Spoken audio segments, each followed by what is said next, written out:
We took things for granted. We expected coffee in the morning. We expected free Wi-Fi.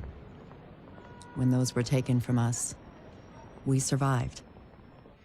When communications broke down, the trains stopped and the internet went dark. Well, there goes my YouTube career. Let's do this. And here we are in The Division 2. The actual full release, no less. Fun fact, I actually got a first hour of playthrough with little to no commentary and me doing very little editing just to skip over bits and pieces here later today. That all said, that's not what this is going to be about. Because quite frankly, if I was going to do something like that, well, I only have one song that would be appropriate for such a thing. Hence why we are not doing that. You basically be saying the same thing I've already put up again and again. So instead, I figured I'm going to teach you all how to properly be a Division agent.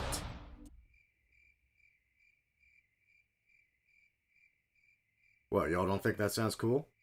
Fine then, I guess I'll just teach you some quick ins and outs just for fun then, huh? Freaking hell, I thought it was cool as hell. Of course, to start things off, first you have to actually make an agent. Now, strangely enough, I literally thought this was it right here. I just sit there, click randomize until I found something I was happy with. Little did I know that no, that was just the open beta. It actually goes pretty in-depth with the character creation.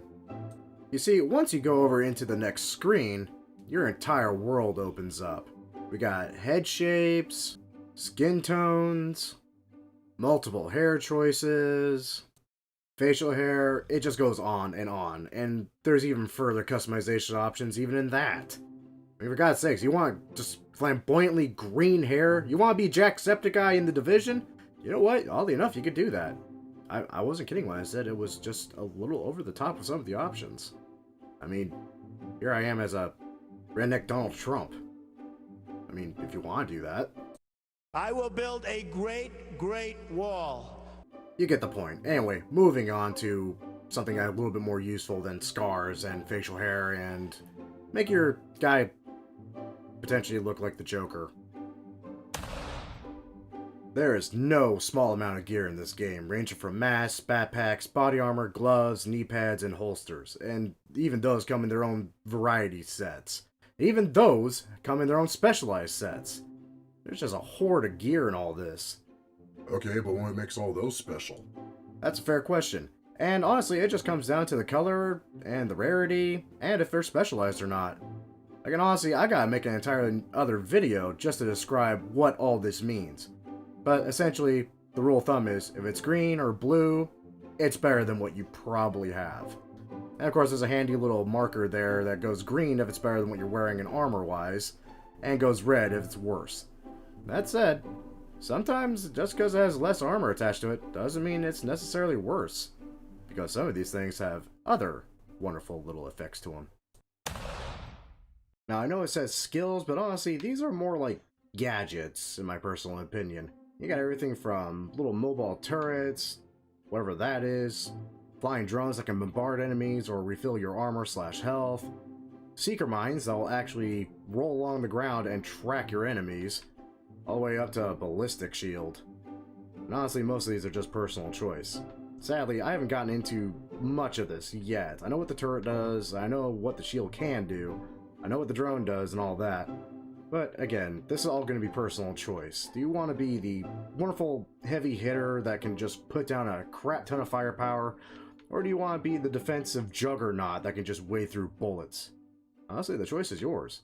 As you get through the game, I believe you do unlock literally all of these and their sub-options. So, have fun and experiment. There's a metric shit ton of guns. And here's a fine example of all the various types of guns you're going to find in the game. Holy shit. I know, pretty run-of-the-mill. I mean, every game has those, right? It's the massive amount of variety within those subtypes that it gets a little overwhelming. It's honestly absurd. For example, every single one of those types can have anywhere between 5 to 20 weapons to that class. Now, do you think it's absurd? Seriously, I actually checked on the IMFDB, and it says there's well over 60 different guns in the game. So needless to say, you're gonna have a lot to play with. So, wait, do the guns and all that come in different colors and variety and specializations too? Boy, and do they ever, ranging from gray, green, blue, purple, to that sweet, sweet, legendary orange that I really wish I had more of.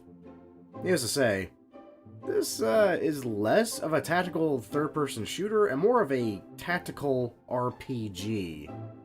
Which is, honestly a little weird to think about, but I'm not gonna lie, it's just fun. Wait, they have rocket-propelled grenades in this game? Oh, bitching. Not that kind of RPG, numbnuts, a role-playing game. For the love of God. Basically, you get experience points for doing things like killing people, completing objectives, finding weird little trinkets here and there, echolocations, you know, stuff that's usually tied to achievements. You know, the boring stuff people usually gloss over unless they're just really into the game. Wait, you mean those games where you roll a bunch of dice and you play pointy-eared elves and those short alcoholics with big beards? The fuck? No! Not that at all! The hell? You think this is Dungeons and Dragons? Hell no.